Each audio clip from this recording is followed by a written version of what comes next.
What better way to prove that you are not a communist regime than by fining someone for having called you a communist regime?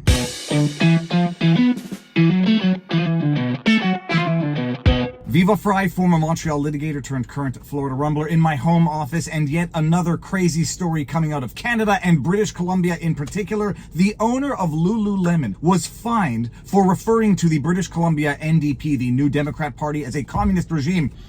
What better way to prove that you are not a communist regime than by fining someone for calling you a communist regime? Hans,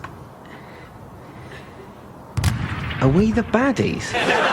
From the Globe and Mail, Lululemon founder fined by Elections BC for saying NDP is, quote, communist, end quote. You read that right, or more specifically, I read that right to you. The founder of Lululemon was fined by Elections BC, that's Elections British Columbia, for having referred to the NDP as communist. Elections BC has found billionaire Chip Wilson contravened election advertising rules when he put up signs in front of his Vancouver mansion ahead of the provincial election last year, one of which described the NDP as, quote, communist, end quote. A letter to Wilson from Elections BC on Wednesday said 3 signs he installed in front of his home during the provincial election period a year ago constituted third-party advertising that required registration under the Elections Act. That's right, I read that to you correctly as well. The man put signs, billboards, in front of his own private house, his own private mansion, and Elections BC deemed that to be elections advertising, such that he had to register those signs with Elections BC, failing which he would be ordered to pay a fine, which he has been ordered to pay. Mr. Webley, I trust you have a license for that firearm.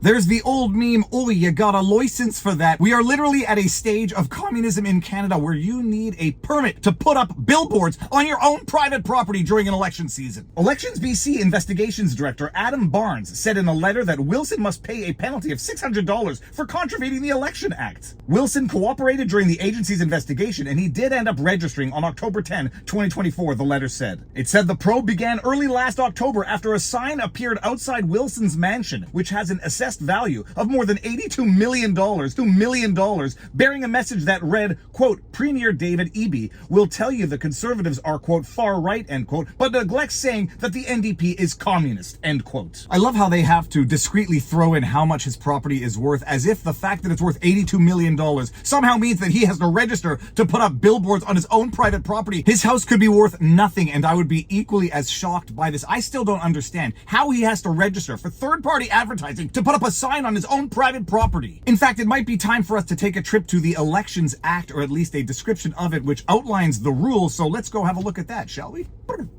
Provincial third-party advertising sponsors. Third-party advertising sponsors campaign for or against a party or candidate, or for or against an issue associated with a party or candidate. Third parties must be separate from parties and candidates. They must also, 1, register with Elections BC before sponsoring any advertising. 2, include their name and contact information on all advertising. 3, only accept sponsorship contributions from individuals who are Canadian citizens or permanent residents residing in BC and obtain written confirmation and consent prior to using the contribution for election advertising, see sample form. 4, not exceed the expenses limits for third parties. 5, not accept sponsorship contributions from a single contributor in excess of the annual limit. And then there's some more. You can read them on your own. All right, that's all fine and well if you're doing advertising, but how is putting up a billboard on your own private property advertising?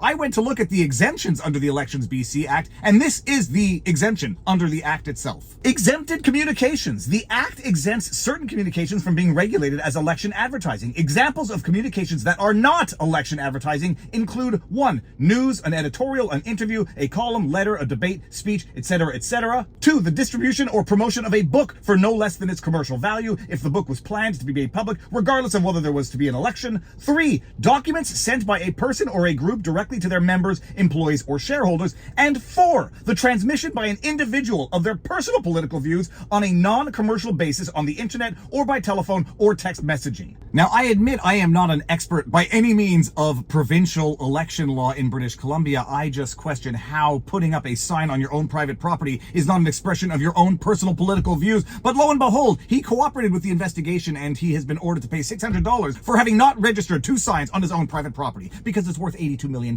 if that's relevant to you. Elections BC said 2 other signs were placed in front of the home, but only 1 included an authorization statement required by BC election regulations. The second sign stated, quote, voters seem to forget when EB gives us money, it's the voters' money he has already taken, end quote. The third sign, which included an authorization statement, said, quote, if EB and the NDP cannot balance the provincial budget, what right does he have to tell us how to live our lives, end quote. Documents filed by Wilson with Elections BC said he spent $1,650 on the signs. I guess this is what you get for cooperating. If I had gotten this notice from Elections BC, I might have sent them back a photograph of both of my middle fingers.